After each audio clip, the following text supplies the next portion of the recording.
Hey everyone, this is Deryck from the Machine Gun Nest. Today, we're going to give you a simple overlook of how to take apart and reassemble the new Glock 44. Whenever you're going to take apart a firearm to clean it or do any sort of maintenance, the first thing you want to do is clear it. To clear a firearm, it's a 3 simple check of checking the chamber, the breech face, and the magazine well. Always make sure the magazine is removed from the firearm when you do this check.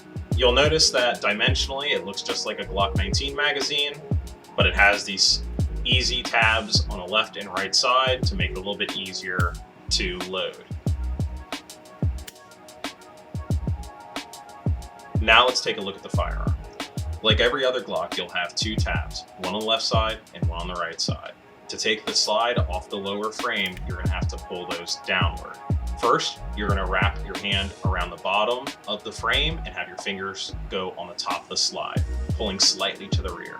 Once it is pulled slightly to the rear, pull down on those levers, and then release your hand from the slide and pull the trigger. Now that we've removed the slide from the frame, the first thing we're going to do is remove the recoil spring assembly off of the slide by pulling up slightly from the bottom. Next step is removing the barrel from the slide assembly. On this 22, unlike most Glocks, you don't press up from the bottom and tilt it to the rear. You have to slide it forward and pull it out.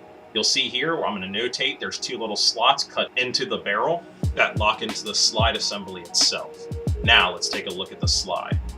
What makes this firearm unique, unlike other 22s on the market, is the slide assembly is metal and polymer.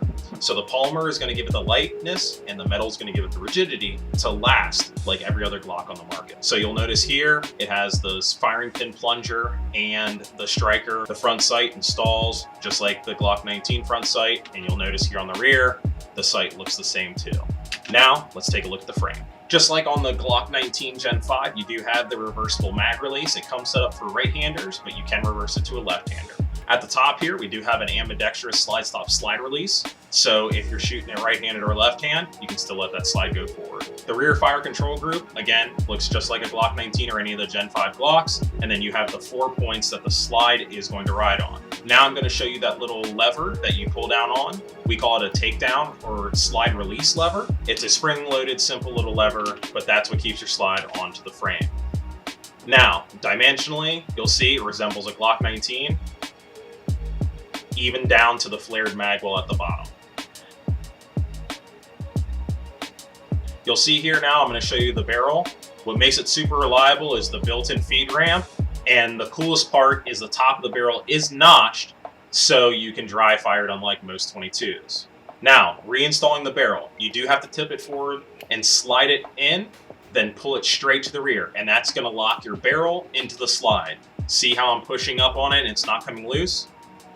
Now, the recoil spring, there is a tapered end and a flat end. That tapered end is going to go into the slide, and the flat end is going to lock on the notch of the bottom of the barrel.